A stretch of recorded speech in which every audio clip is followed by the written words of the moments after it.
We're going to move from simplifying singular rational expressions to multiplying and dividing rational expressions and then simplifying the final solution. You'll notice that in this example, it's somewhat similar to some things we've done before.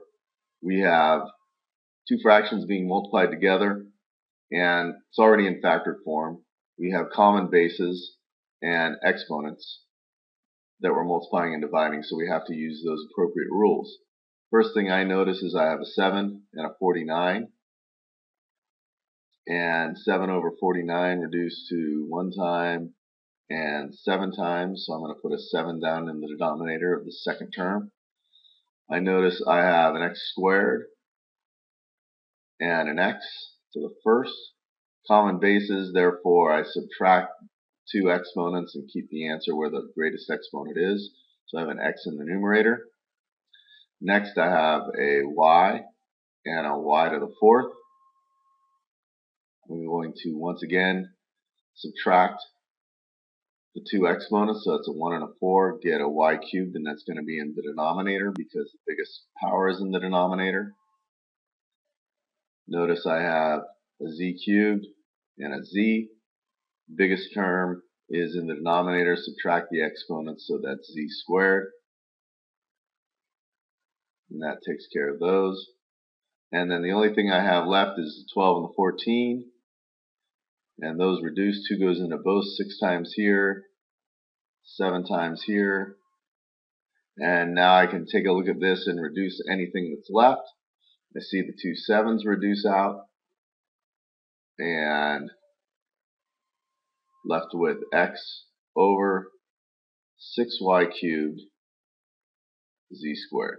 And that's my simplified product. Now we move into more complicated terms where it's going to take factoring in order to reduce. Remember, once again, we can only reduce multiples or divisions of factors that are exactly alike.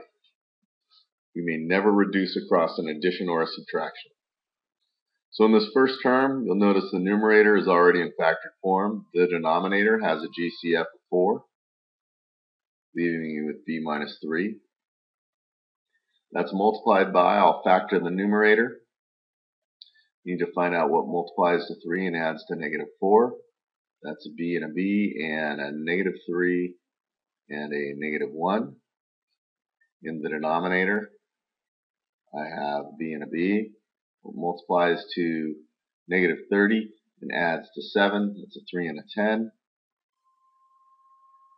Negative and positive. And now I can reduce anything on the numerator that's the same as in the denominator. So you'll see I have a b plus 3 that reduces, b minus 3 that reduces, and then that's all I have that's in common. So my final solution is b minus 1 over the quantity of 4 times b minus 10. And I can leave all those solutions in factored form.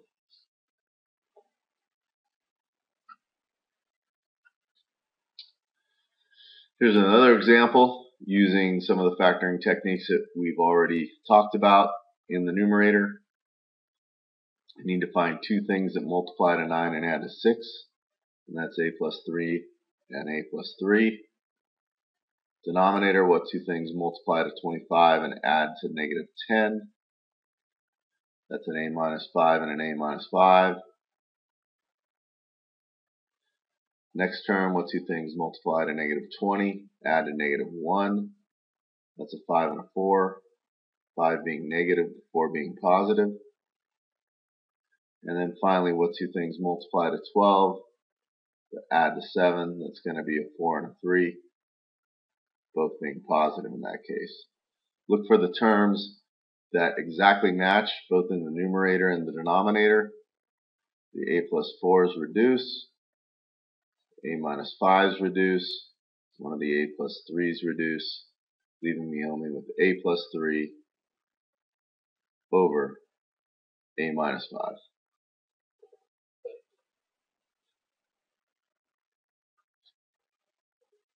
Factoring is going to get a little tougher now. So in the numerator, I'm going to do a 5-step method. Let's change that so you can see it. I have a squared plus 9a plus 18. Factor that. A plus 6, a plus 3. Divide by the initial multiple. I get a plus 3 multiplied by 2a plus 3. My denominator term, again, I'll use a 5-step on that. And I have a squared plus 19a plus 52. I need to know what multiplies to 52 and adds to 19, except in this case that 52 is a negative. So that's going to be a plus 21 and a minus 2. Divide by my initial multiple, which is 3. I get an a plus 7 and 3a minus 2. Let's move on to this right side over here. It's pretty simple factoring. What multiplies to 49 adds to 14. That's a plus 7 and a plus 7. In this last term, I like to factor with my a squared terms leading and making sure they're also positive. So I'll rewrite this as a squared minus 6a plus 9, and then factor that. Find out what multiplies to 9 and adds to 6. That's a minus 3 and a minus 3. Now that each of those terms is factored, I'll rewrite the problem over here in factored form. I have a plus 3 times 2a plus 3 over a plus 7 multiplied by 3a minus 2. All that's multiplied by a plus 7 times a plus 7 over a minus 3 multiplied by a minus 3. Look to reduce anything that's exactly alike. And we notice we have an a plus 7 here and an a plus 7 here. These are close to a plus 3 and 3a minus 2, but not quite the same. There's an a plus 3 in this case. It looks like that's about it. So this doesn't clean up very nice, but it does simplify a little bit. So we have a plus 3 times 2a plus 3 multiplied by a plus 7 over 3a minus 2 times a minus 3 multiplied by a minus 3. And that's our simplified product.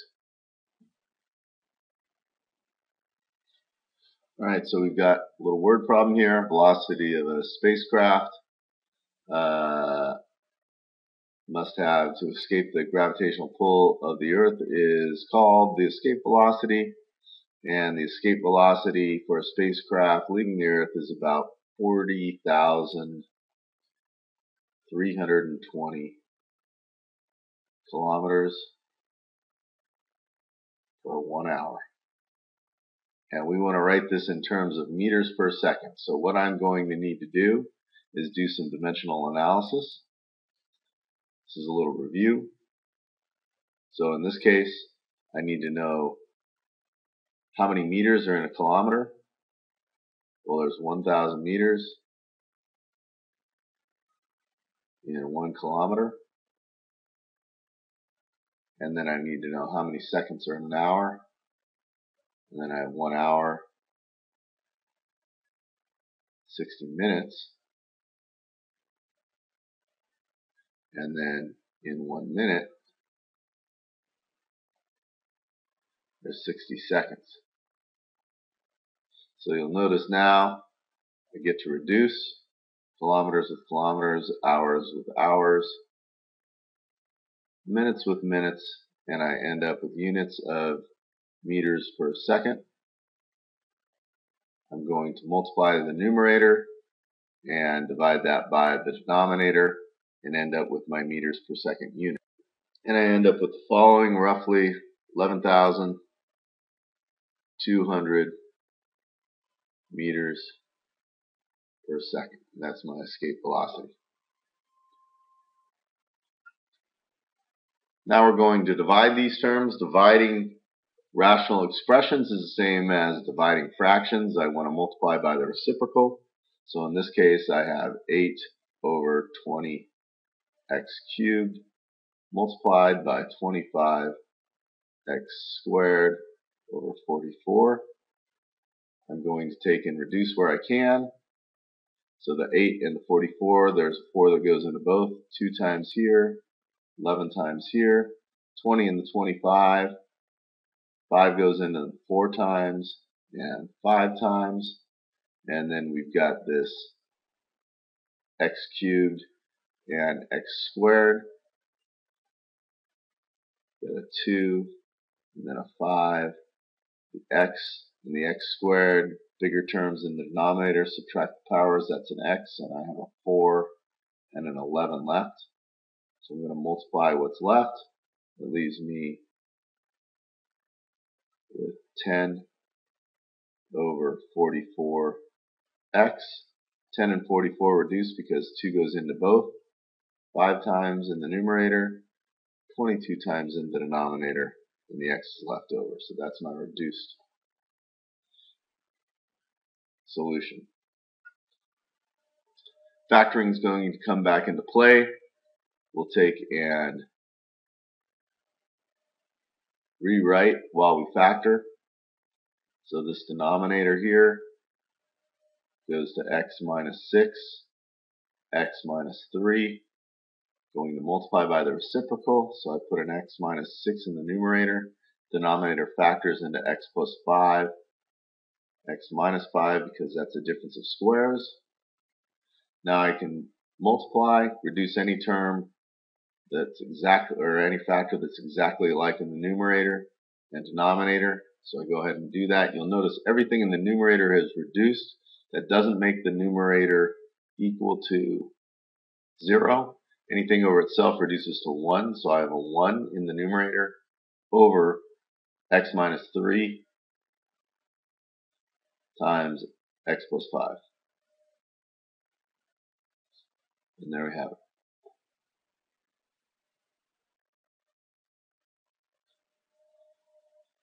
Here we go again. Very similar example. We have some greatest common factors in this case. The numerator has a 6, leaving me with a plus 1 over a minus 1. Going to multiply by the reciprocal. I have a 2 as my GCF. A minus 1. Denominator factors into a plus 2 and a plus 1. I reduce like factors once again. The a plus 1's reduce. A minus 1's reduce. In the numerator, I'm left with a 2 times 6, which is 12, and in the denominator, I'm left with an a plus 2.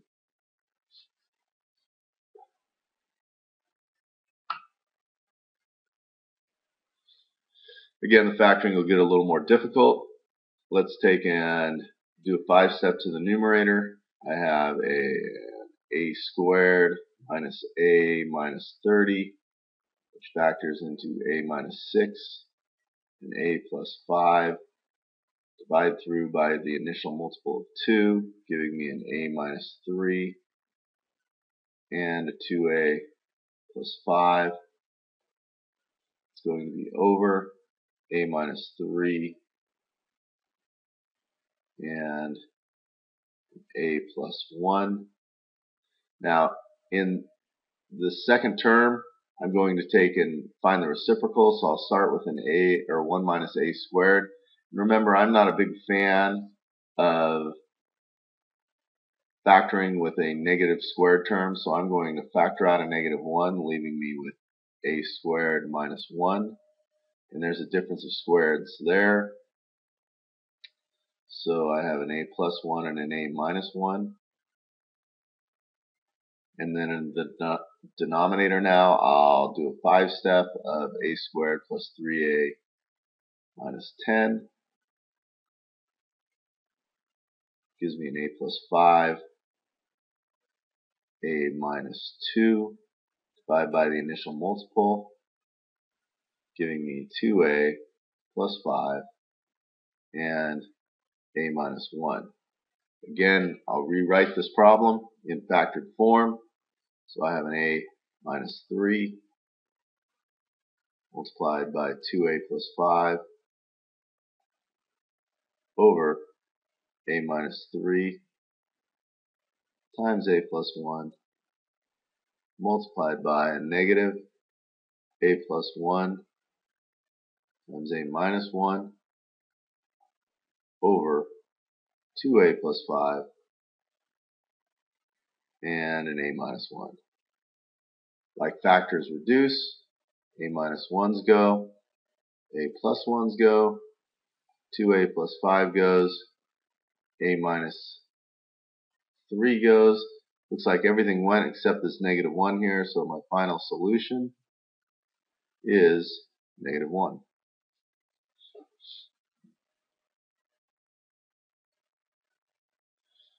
That's all we've got for you.